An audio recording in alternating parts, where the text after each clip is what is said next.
देश दुनिया की हर वड्डी खबर दे लई हुणे डाउनलोड करो number 1 news app Dainik Savera times. मानयोग chief minister साहब, मेरे साथी साहबान, बैंस साहब, खैरा साहब, थोड़ा खैर मकदम करना। सरकारों की नीयत में आ जाए फर्क, अगर नजारा चाहे जन्नत का क्यों ना हो गर्क हो जाएगा। और आज मैं हिंदी में भी बात करूंगा क्योंकि मुझे पता है ये प्लेटफॉर्म क्या है।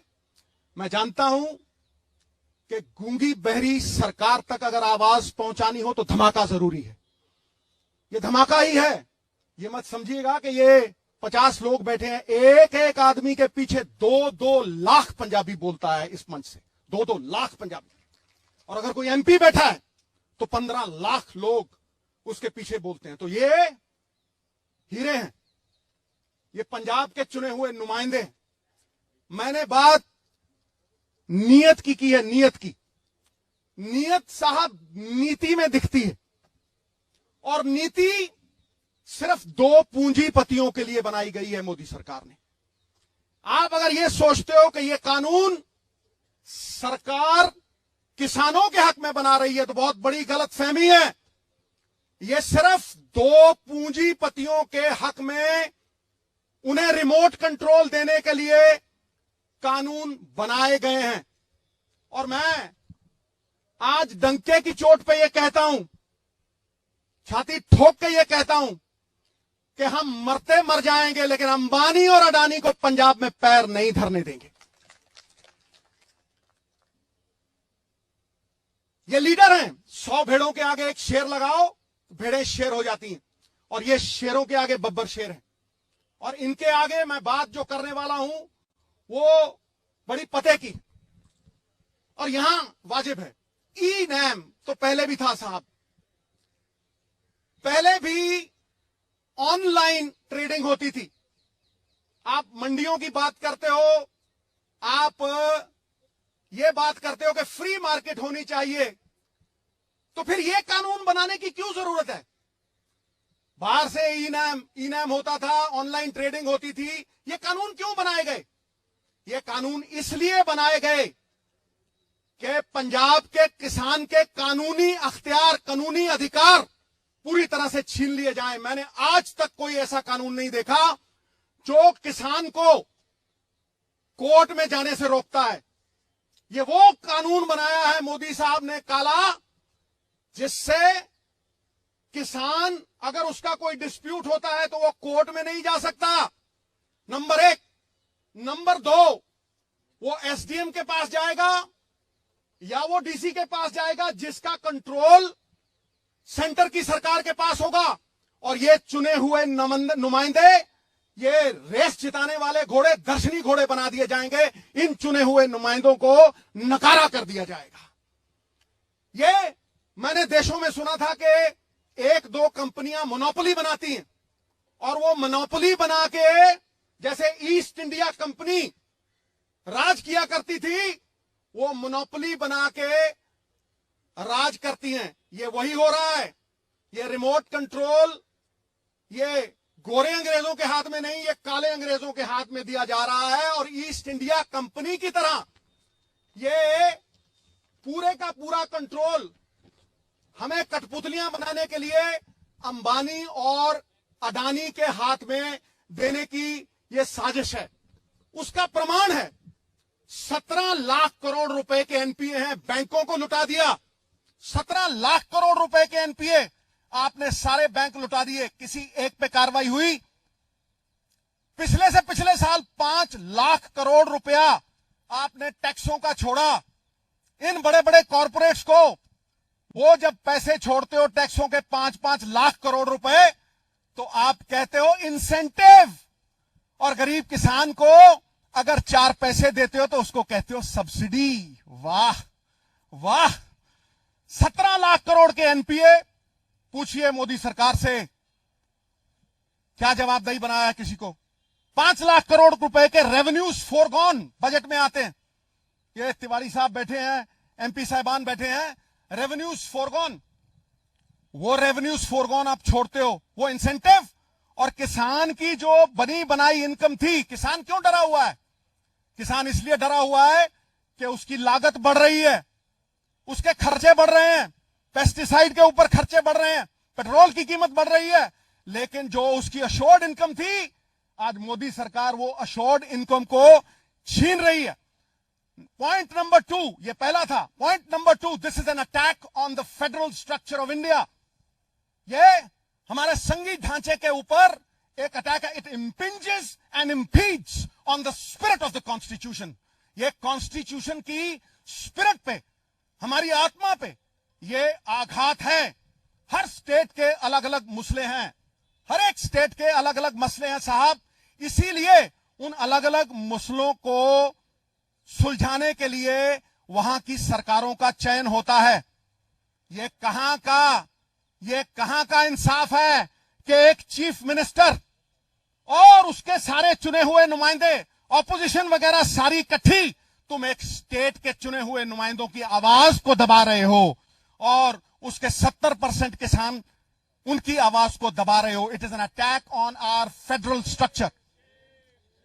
फेडरल स्ट्रक्चर पे ये जो अटैक है, इसके बारे में मैं पूरी तरह से पुरजोर विरोध करता हूं। और प्रियम्बल में एक वर्ड आता है फ्रेटर्निटी। फ्रेटर्निटी का क्या मतलब है?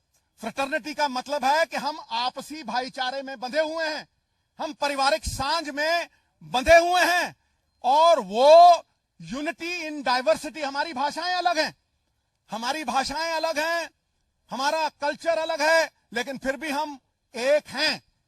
तो जब हम अपने स्टेट की बात बुलंद कर रहे हैं या किसी इंडिविजुअल किसान की बात बुलंद कर रहे हैं, हम किसान के साथ साथ हम संविधान के पक्ष में लड़ाई लड़ रहे हैं।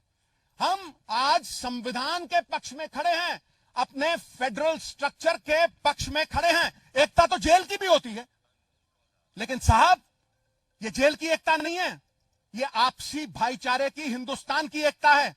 ये यूनिटी इन डाइवर्सिटी है, और वो संजीदगी से लेने वाली बात है। जो लोग, और मैं प्राइम मिनिस्टर साहब को कह रहा हूं, जो लोग वन नेशन वन मार्केट की बात करते हैं, वो पंजाब के चुने हुए नुमाइंदों की और एक चीफ मिनिस्टर की आवाज को दबा रहे हैं और कुचल रहे हैं। यह हम कभी बर्दाश्त नहीं करेंगे।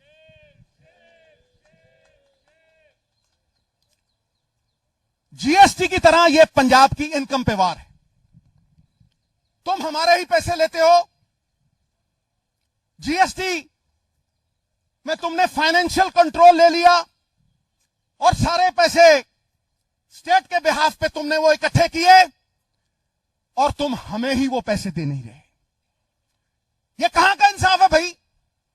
चोरी और सीना चोरी। क्या ये सरकारें ये करेंगी? हमारे पैसे लेके तुम ये कहते हो कि हमसे लोन पे वापस ले लो। धिक्कार है ऐसी सरकार पे। काहे का फेडरल ढांचा, फिर काहे की आपसी भाईचारक सांझ? और तुम इकोनॉमिक ब्लॉकेड लगाते हो। I am using the word economic blockade. तुम हमारी रेलें रोकते हो, हां, तुम सामान नहीं पहुंचने दोगे, तुम थ्रेटन करते हो हमें। एक तो तुम हमारे किसान की, और ये किसानी is a way of life in Punjab, ये जीवन जीने का एक तरीका है, ये हमारी पगड़ी है। तुम हमारी पगड़ी को हाथ डालोगे तो वो हाथ तोड़ के डालेंगे। तुम्हारी पगड़ी को हाथ डालोगे, वो हमें मंजूर नहीं है। और मैं आज भी ये कहता हूं कि तुमने हमें सवेरे भी रोकने की कोशिश की। किसानी का संघर्ष जो है वो पवित्र संघर्ष है, झंडे में डंडे वाला संघर्ष है, नॉन वायलेंट संघर्ष है।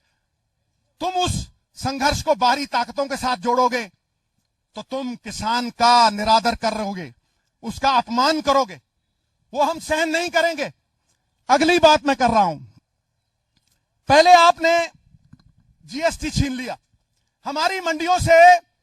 5,000 करोड़ रुपया, सीएम साहब बैठे हैं, बाकी लोग बैठे हैं, 5,000 करोड़, पिछले साल 4,000 करोड़, इस साल 5,000 करोड़ बाप दादाओं ने, हमारी पुश्तों ने, 4 पीढ़ियों ने मिलके वो इंफ्रास्ट्रक्चर खड़ा किया है।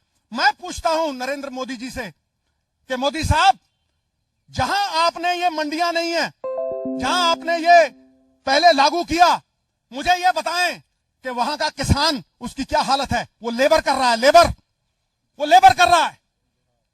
देखिए आप, मैं स्टेटों का नाम नहीं लेना चाहता क्योंकि वो भी सब में हमारी पगड़ी है, हम जानते हैं, लेकिन तुम हमारे किसानों को लेबर करवाओगे, इस पगड़ी को हम पैरों में नहीं लड़ने देंगे और यह संघर्ष हमारा गहना बनेगा। मन्नू साडी दातरी असी मन्नू दे सोए, जो जो मन्नू वडदा असी धूण सवल्ले होए, असी धूण सवल्ले होए। चूने की छत के ऊपर जितने थप्पड़ मारोगे वो उतनी ही सख्त, उतनी ही तगड़ी होती जाएगी। ईंट को आग में डालोगे, सोने को आग में डालोगे, वो पक जाएगा और भी चमकेगा। मैं अगला पॉइंट जो है वो ये कह रहा हूं कि पहले आपने जीएसटी छीना, फिर आप हमारी मंडियों पे आ गए।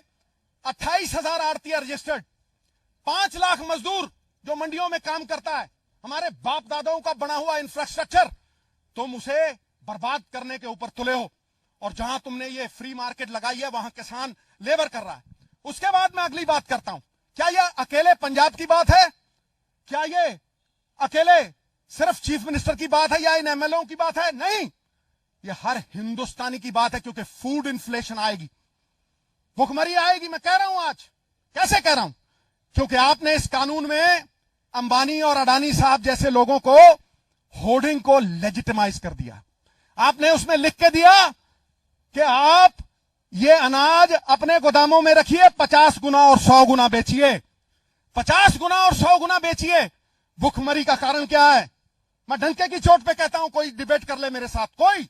भुखमरी का कारण यह नहीं है कि अनाज नहीं है, अनाज होता है साहब, अनाज गोदामों में होता है अंबानी और अडानी साहब के, लेकिन वो गरीब की पहुंच के परे हो जाता है, इसलिए इन्फ्लेशन आती है। और इन्फ्लेशन का असर अमीरों पे नहीं होता। हम तो कहते हैं भर दे भैया, अपना टैंक भर दे, कोई चक्कर नहीं, लेकिन जो गरीब 500 रुपए कमाता है, वो 500 रुपए की वैल्यू 200 रह जाती है।